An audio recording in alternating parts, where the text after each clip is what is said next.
Pemirsa Komisi Pemilihan Umum Daerah Kabupaten Banyuasin menggelar rapat pleno rekapitulasi dan penetapan pemilih sementara hasil perbaikan Kabupaten Banyuasin pada 2023.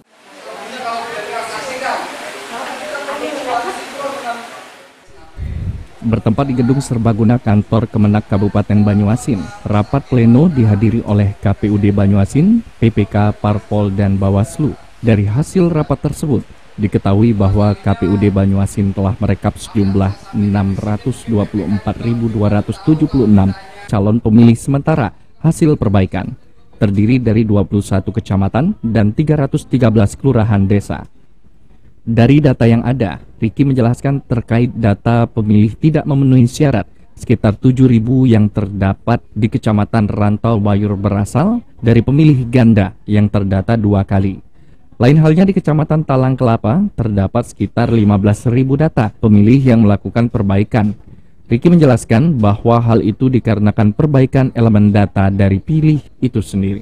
Alhamdulillah KPU Banyuasin telah merekapitulasi daftar pemilih hasil perbaikan DPS tingkat kabupaten serta menetapkan daftar pemilih sementara hasil perbaikan.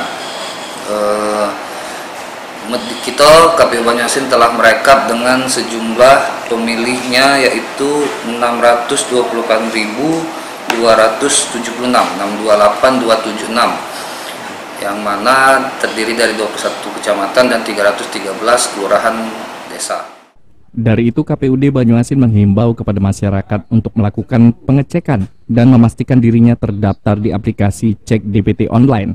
Dan bagi masyarakat yang ingin memilih, pastikan admin Duk yang dimiliki adalah admin Duk terupdate agar tidak terjadi kesalahan data. Muhammad Maulana, PAL TV.